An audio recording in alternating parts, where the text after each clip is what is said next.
Hi, this is episode 35 of Learn Piano in Your Car. Today I want to talk about the circle of fifths.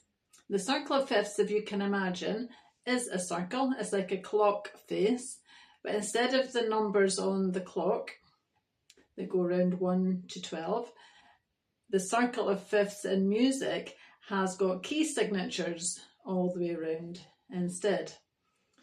So at 1 o'clock, for example, you have the key signature for G major. At 11 o'clock, you have the key signature for F major, and different key signatures the whole way around.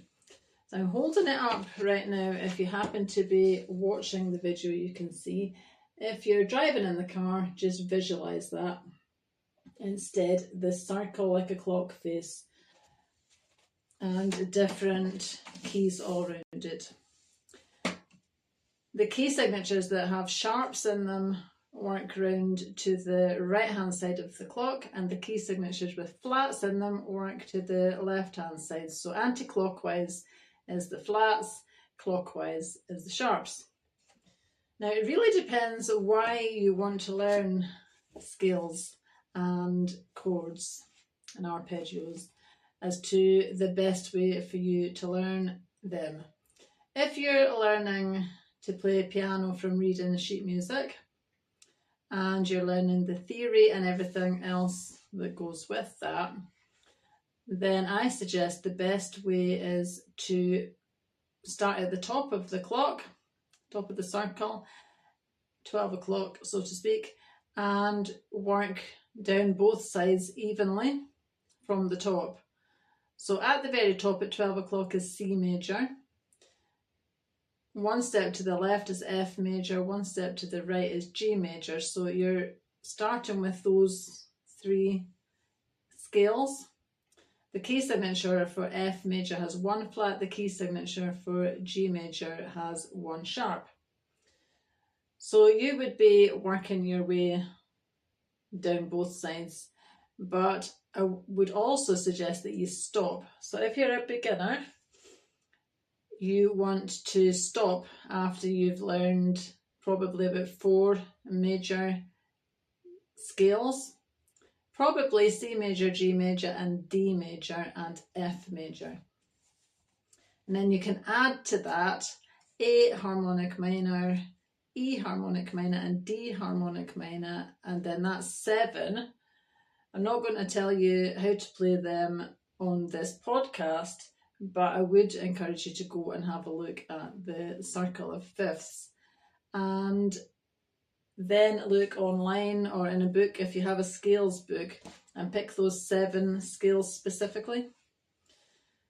Probably make the last one you learn F major, because the other 6 all use exactly the same fingering technique.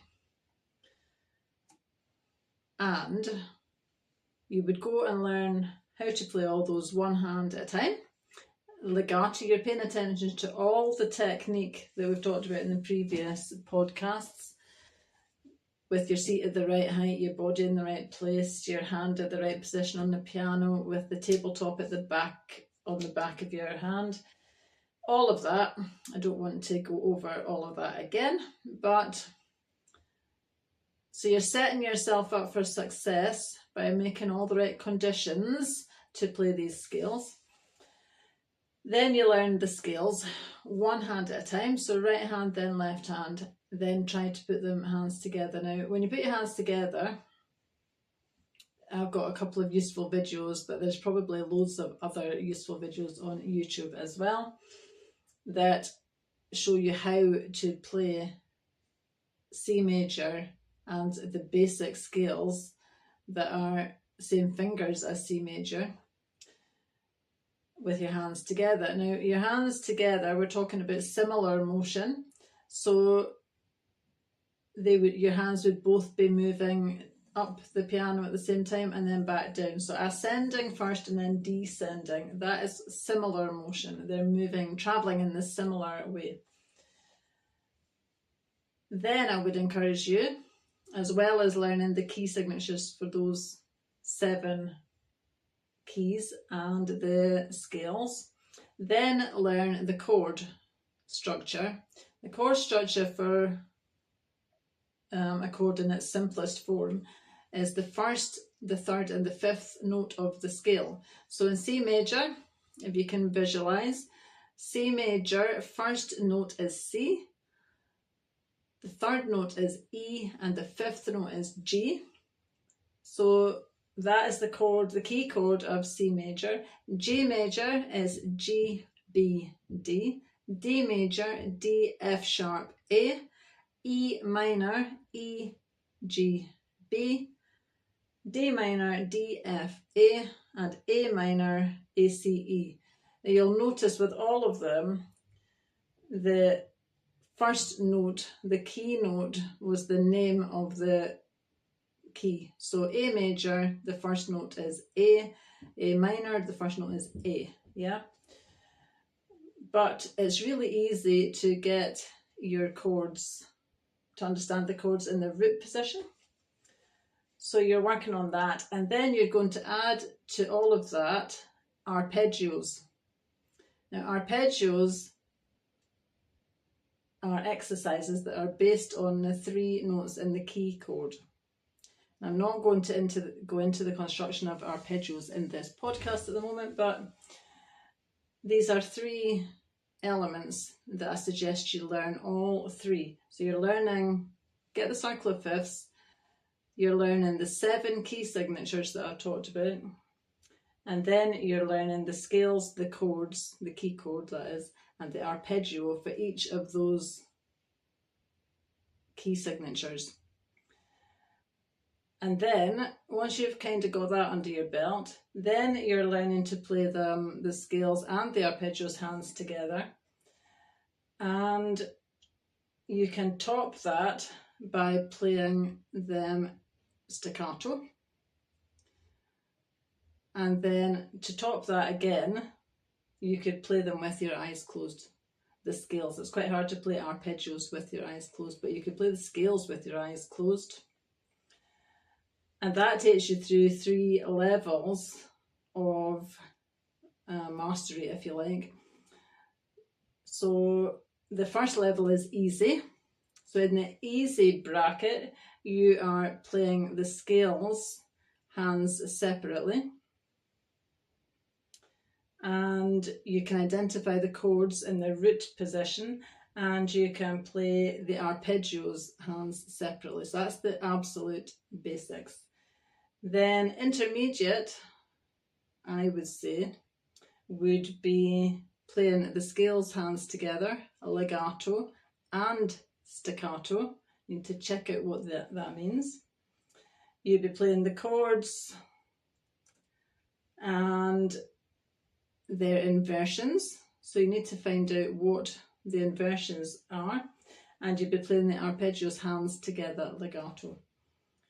So that's intermediate, and mastery to me could be adding another level, maybe with your eyes closed, for example.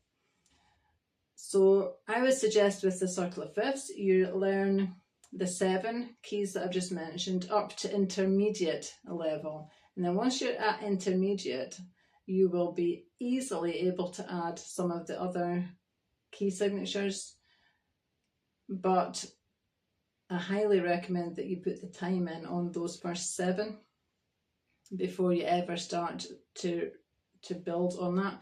Some people like to just tick all these scales off, but it's mind-boggling. There's so many key signatures to learn, and different fingers involved in some of the scales as well. I think the fastest way to move quickly is to spend time on the foundation level. So the foundation level is easy up to intermediate on the 7 key signatures I've mentioned.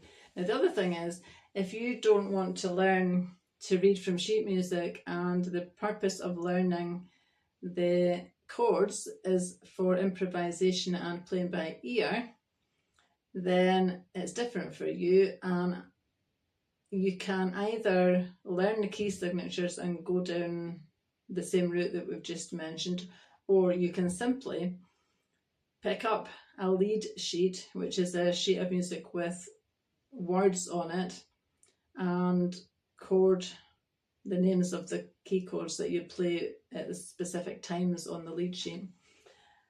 And I would suggest you pick up a lead sheet maybe that has easy chords on it, like C, G, D, F. Like the ones I've just mentioned actually. C major, G major, D major, F major, A minor, E minor, D minor. Find out what the key chords are for those first 7 and just master that to start with. And then master inversions. So inversions is when you play the key chord but you play the notes in a different order. It's all over the internet, you'll find it really easily. And build up your knowledge of the chords and the keys by just playing different lead sheets. So learn those 7 to start with, I suggest, and then you might pick up a lead sheet that's got 3 of those chords but it's got a new one on it. Maybe it's got I don't know what it might have on it, E major instead of E minor. So you're just adding 1 extra chord every time, and build up your repertoire of chords like that, because when you're learning to play by ear and improvisation, it's probably more about the technique. So you're needing to play along with songs on YouTube, and you might be needing to get in a little band, or you might be accompanying yourself while you sing a song. And when you're accompanying yourself, you won't be playing the melody, you just play the backing chords. And yeah, I think that's enough. But I'm going to put as an attachment some of the information that we've just talked about here. Specifically the information about the levels easy, intermediate and master for scales, chords and arpeggios. As I said, I don't think I need to give you the actual fingering for the scales and the arpeggios and things, because it's widely available online. And if you can't find it online, and just buy a scales book.